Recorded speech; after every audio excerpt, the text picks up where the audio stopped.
అందరూ ఎలా ఉన్నారు? బాగున్నారా? మేమైతే మంచిగా ఉన్నాం. ఈరోజు వీడియో వచ్చేసి టిఫిన్ రెసిపీ ఉప్మా చూపిస్తా, చూసేయండి. కావాల్సిన పదార్థాలు జీలకర్ర, ఆవాలు, కట్ చేసి పెట్టుకున్న పచ్చిమిరపకాయలు, కరివేపాకు ఉంటే కొత్తిమీర, పచ్చి కొత్తిమీర. తర్వాత మనం చేసుకునే ముందర హాఫ్ అన్ అవర్ ముందర కందిపప్పు, శనగపప్పు రెండు నానబెట్టుకొని పెట్టుకోవాలి. తర్వాత నేనైతే ఒక చిన్న గ్లాసుడు, ఈ గ్లాసుడు 2 గ్లాసులు ఉప్మా రవ్వ తీసుకున్నా. మీరు ఎంతైనా తీసుకోవచ్చు. కొందరు పెసరపప్పు కూడా వేసుకుంటారు. పెసరపప్పు వేసుకుంటే అది అనేది కొద్దిగా బంక అవుతుంది ఉప్మా రవ్వ. ఇష్టం ఉన్న వాళ్ళు పెసరపప్పు కూడా వేసుకోవచ్చు. నేనైతే కందిపప్పు, శనగపప్పు ఇవి 2 తీసుకున్నా. ఇవి 2 వేసుకుంటే బాగుంటుంది ఉప్మా రవ్వ. కుక్కర్ పెట్టుకోవాలి. ఇప్పుడు స్టవ్ పైన కుక్కర్ పెట్టుకొని కుక్కర్ అనేది కొద్దిగా హీట్ కానివ్వాలి. హీట్ అయిన తర్వాత నూనె పోసుకోవాలి. నేనైతే 2 స్పూన్ల నూనె పోసుకుంటున్నా. మీరు ఎక్కువ క్వాంటిటీ చేసుకుంటే కొద్దిగా ఎక్కువ పోసుకోండి. ఉప్మా రవ్వ అనేది వాటర్లో పోసుకొని కడిగి పెట్టుకోవాలి, మంచిగా ఉంటుంది. నూనె అది వేడెక్కింది కదా, ఇప్పుడు దానిలో కట్ చేసి పెట్టుకున్న పచ్చిమిరపకాయలు, కరివేపాకు ఇవన్నీ వేసుకోవాలా. వేసుకున్న తర్వాత కొద్దిగా ఆవాలు వేసుకోవాలి. వేసుకున్న తర్వాత జీలకర్ర వేసుకోవాలి. వేసుకొని ఫ్రై చేసుకోవాలి.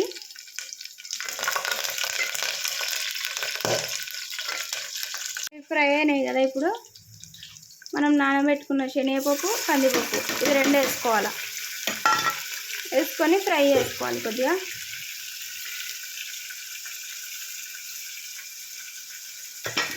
ఫ్రై చేసుకోవాలి నూనెలా. ఇట్లా వేసుకొని తినండి. టిఫిన్ అయితే సూపర్ ఉంటుంది. పిల్లలకు కూడా రోజు ఉప్మా వేస్తే తినరు కదా, ఇట్లా వెరైటీగా వేస్తే తింటారు. కొద్దిసేపు ఫ్రై కానివ్వాలి. ఇవి ఫ్రై అవుతున్నాయి కదా, ఇప్పుడు మనం ఉప్మా రవ్వకు తగినంత ఉప్పు వేసుకోవాలి. ఉప్పు వేసుకొని కలుపుకోవాలి. చూసి వేసుకోండి. తర్వాత వాటర్ పోసుకున్నా కూడా మళ్ళీ వేసుకోవచ్చు. మనం కలుపుకోవాలి.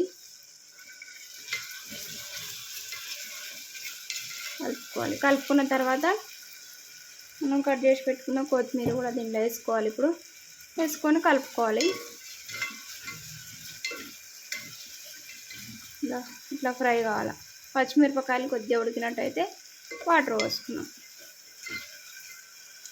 ఇప్పుడు ఈ మాత్రం ఫ్రై అయినాయి కదా, అన్ని పప్పులు, పచ్చిమిరపకాయలు ఇవన్నీ మనం ఇప్పుడు కడిగి పెట్టుకున్న ఉప్మా రవ్వ ఉంది కదా, దీనిలో పోసేసుకోవాలి. పోసేసుకొని కలుపుకోవాలి.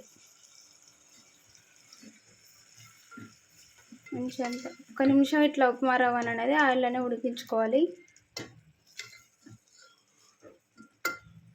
ఒక నిమిషం ఉడికించుకున్నాం కదా, ఇప్పుడు అది ఉప్మా రవ్వని మనం దీంతో 2 గ్లాసుల రవ్వ తీసుకున్నాం కదా.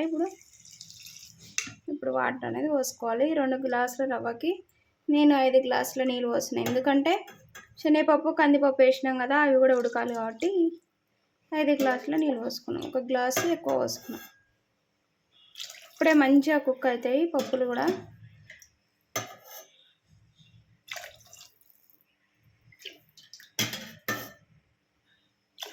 ఐదు పోసుకున్నాం కదా, ఇప్పుడు దాన్ని మంచిగా కలుపుకోవాలి. రవ్వ అంతా ఉండలు కట్టకుండా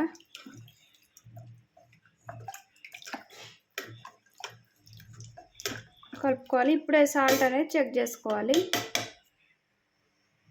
మనం ఉప్పు చెక్ చేసుకున్నాం కదా, ఇప్పుడు కుక్కర్ మూత పెట్టుకొని ఒక 2 లేదా 3 విజిల్స్ అయితే సరిపోతుంది. 2 విజిల్స్ వచ్చేంత వరకు ఉడికించుకోండి.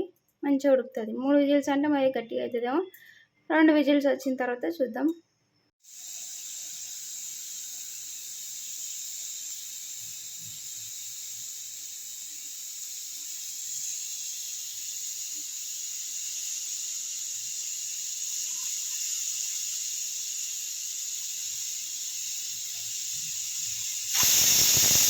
ఒక విజిల్ వచ్చింది కదా, 3 విజిల్ వస్తుంది. 2 విజిల్స్ వచ్చినాయి. ఇప్పుడు చూద్దాం దీన్ని తెరిచి. ఇప్పుడు ఇట్లా దీనిలో ఉన్న గాలి అనేది బయట తీసి చూద్దాం. కుక్కర్ మూత తీసి చూద్దాం.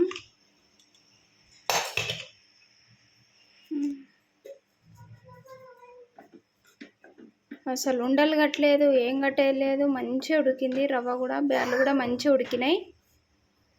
ఇట్లా లూజ్ ఉంటేనే బాగుంటుంది, ఎందుకంటే కొద్దిగా ఆరిందంటే ఇది అనేది గట్టి అవుతుంది కదా రవ్వ, మీకు తెలుసు కదా. అందుకోసం జర అయితే లూజ్ ఉంటే, ఒక గ్లాస్ ఎక్కువ పోసుకున్నందుకు గీత లూజ్ ఉంది. ఇప్పుడు మనం ఇది వేరే గిన్నెలకు తీసుకుందాం. అంతే సింపుల్ రెసిపీ, తొందర తయారవుతుంది. చూడండి ప్లేట్లోకి వేసిన. ఇది స్పూన్తోనైనా తినొచ్చు, లేకపోతే చేతితో, స్పూన్తోనే తినొచ్చు. దీనిలో మామిడికాయ చట్నీ వేసుకున్న టేస్ట్ బాగుంటుంది. టేస్ట్ అయితే సూపర్ ఉంటుంది, తప్పకుండా ట్రై చేయండి. మా వీడియోస్ కనుక మీకు నచ్చినట్లయితే లైక్ చేయండి, షేర్ చేయండి, అలానే సబ్స్క్రైబ్ చేసుకోండి. కొత్తగా ఎవరైనా మన ఛానల్ చూస్తుంటే వెంటనే సబ్స్క్రైబ్ చేసుకోండి.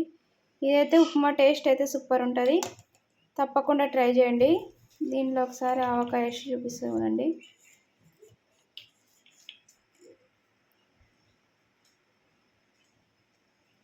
రెసిపీ అయితే తప్పకుండా ట్రై చేయండి, తొందర అవుతుంది కూడా. ఇది ఎప్పుడు ఒకలాగా ఉప్మా వేయకుండా ఇలా కొత్తగా ఒకసారి ట్రై చేయండి.